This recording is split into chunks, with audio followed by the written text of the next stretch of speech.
Good morning, students. So we were talking about mycoplasma in the last class. अब types of mycoplasma कौन कौन से हैं? 3 type के माइकोप्लाज्मा है. पहला तो माइकोप्लाज्मस, दूसरा ए कोली प्लाज्मस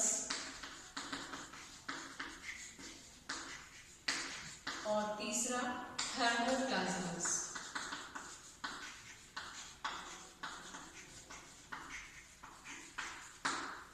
ठीक है. तो जो माइकोप्लाज्मास है वो उनको कल्चर के लिए कोलेस्ट्रॉल नेसेसरी होता है.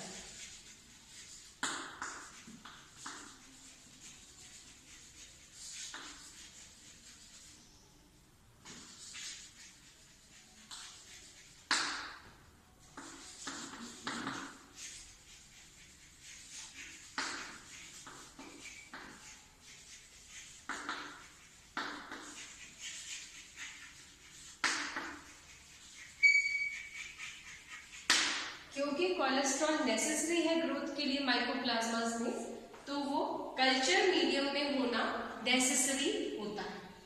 अब ए कोली प्लाज्मास में cholesterol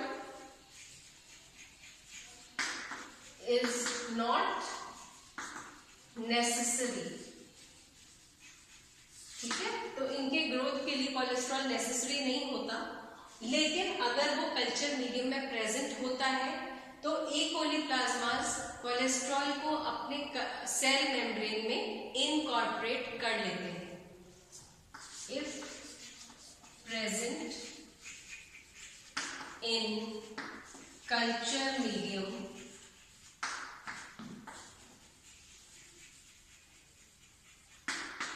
it is incorporated in cell membranes. तो इसमें कोलेस्ट्रॉल नेसेसरी नहीं है ग्रोथ के लिए, कल्चर के लिए, लेकिन अगर कोलेस्ट्रॉल प्रेजेंट हुआ तो वो ए कोली प्लाज्मास के सेल मेम्ब्रेन में इनकॉर्पोरेट हो जाता है. थर्मोप्लाज्मास वो होते हैं जो स्ट्रिक्टली एरोब्स होते हैं और ये एसिडिक पीएच में ग्रो करते हैं. 0.9 to 3 जब पीएच होता है तब ये ग्रो करते हैं और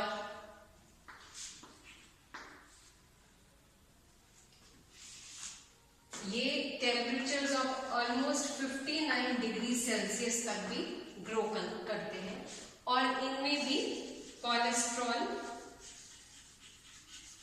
इज नॉट नेसेसरी. ठीक है. तो माइकोप्लाज्मास, ए कोली प्लाज्मास एंड थर्मोप्लाज्मास, ये 3 तरह हो गए, 3 टाइप्स हो गए. पहले टाइप में कोलेस्ट्रॉल नेसेसरी होता है, कल्चर मीडियम में होना जरूरी है, तभी इन माइकोप्लाज्मा को हम कल्चर कर सकते हैं. ए कोली प्लाज्मास में कोलेस्ट्रॉल नेसेसरी नहीं है, लेकिन अगर वो मीडियम में प्रेजेंट हुआ तो वो सेल मेम्ब्रेन में इनकॉर्पोरेट हो जाता है. और थर्मोप्लाज्मास वो है जिनमें कोलेस्ट्रॉल नेसेसरी नहीं होता कल्चर मीडियम में होना, वो एरोबिक होते हैं नेचर में और एसिडिक पीएच 0.9 to 3 सी मतलब हाईली एसिडिक मीडियम में वो लोग ग्रो करते हैं और टेम्परेचर 59 डिग्री सेल्सियस तक भी ये ग्रो कर लेते हैं. जबकि जनरली 37 to 40 डिग्री या 35 to 37 डिग्रीज तक ये जनरली ग्रो करते हैं सारे माइकोप्लाज्मा. लेकिन ये थर्मोप्लाज्मा से हाई टेम्परेचर्स पर भी ग्रो करते हैं और इनमें भी कोलेस्ट्रॉल नेसेसरी नहीं होता कल्चर मीडियम में होना.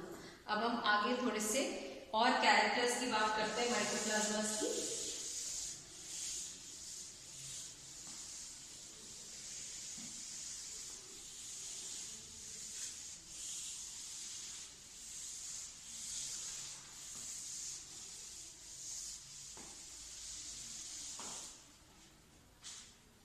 तो जो माइकोप्लाज्मास है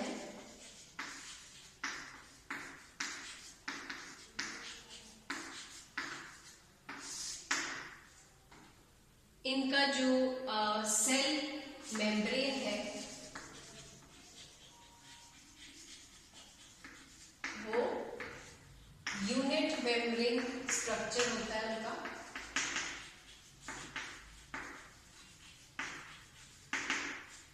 लिपोप्रोटीन नेचर होता है मेम्ब्रेन का और पेप्टिडोग्लाइकन्स एब्सेंट होते हैं।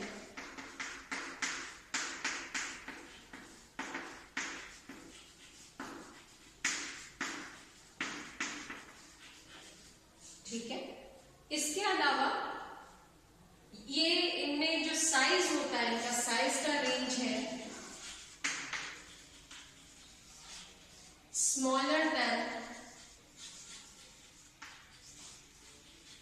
bacteria, so they can pass through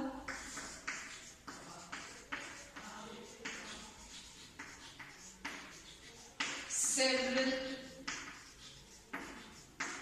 types of filters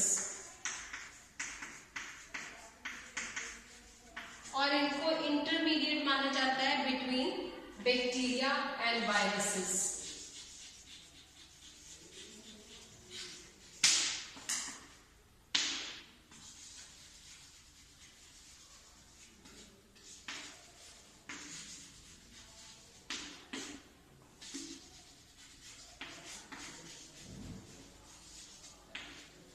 ठीक है, तो ये सेल मेम्ब्रेन है, यूनिट मेम्ब्रेन स्ट्रक्चर है, लिपोप्रोटीन का बना हुआ है, पेप्टिडोग्लाइकन एब्सेंट होता है, सेल वॉल एब्सेंट होता है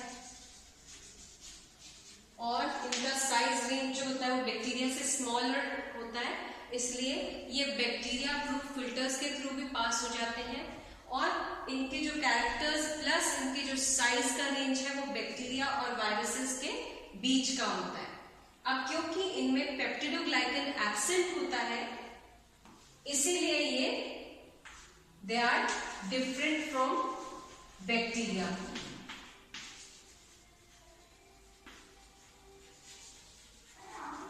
ऑल्दो दे आर प्रोकैरियोट्स, ये प्रोकैरियोटिक है नेचर में, लेकिन इनका जो पेप्टिडोग्लाइकन का एब्सेंस होता है, सेल वॉल प्रेजेंट ही नहीं होता और पेप्टिडोग्लाइकन एब्सेंट होता है, इसलिए ये बैक्टीरिया से अलग हो जाते हैं और क्यों they are sensitive to various antibiotics. For example erythromycin, chloramphenicol, इन एंटीबायोटिक्स के प्रति ये सेंसिटिव होते हैं। तो ये अगर एरिथ्रोमाइसिन या क्लोरमफेनिकोल या ऑक्सीटेट्रासाइक्लिन ये एंटीबायोटिक्स अगर इनके मीडियम में प्रेजेंट हो तो ये ग्रो नहीं कर पाएंगे क्योंकि ये सेंसिटिव है towards oxytetracycline, erythromycin and chloramphenicol. But because peptidoglycan is absent in the mycoplasma, they are resistant to penicillin, methicillin,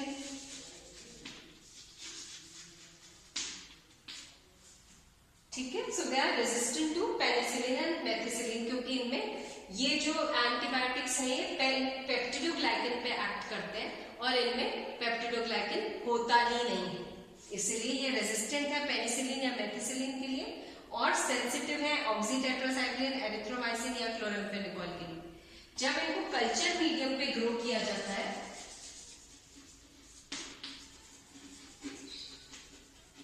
तब ये फ्राइड एग्स टाइप कॉलोनी बनती है। फ्राइड एग्स कॉलोनी क्या होती है? फ्राइड एग कॉलोनी, जब एग को फ्राई किया जाता है तो मान लीजिए ये एग है, तो ये एग वाइट बाहर की तरफ है जैसे, और एग येल्लो बीच में है, और यहां से हम सेक्शन काटते हैं तो हमें दिखता है कि पेरीफेरी पर से पतला होता है और सेंटर से स्वॉलन होता है। तो फ्राइड एग्स टाइप कॉलोनी ये बनती है इनकी कल्चर मीडियम में। तो ये बेसिक पॉइंट्स है। फिर डीएनए और आरएनए दोनों प्रेजेंट होते हैं इनमें। डीएनए आरएनए दोनों प्रेजेंट होते हुए एक डबल स्ट्रैंडेड स्ट्रक्चर बनता है डीएनए का, सर्कुलर। न्यूक्लियोप्लाज्म प्रेजेंट होता है, लेकिन ट्रू वेल डिफाइंड न्यूक्लियस नहीं होता। तो न्यूक्लियोप्लाज्म तो प्रेजेंट है। डीएनए डबल स्ट्रैंडेड है, सर्कुलर है, और आरएनए है, राइबोसोम्स है।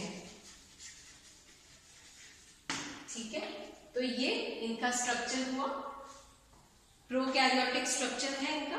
तो ये इनका स्ट्रक्चर हो गया माइकोप्लाज्मा का।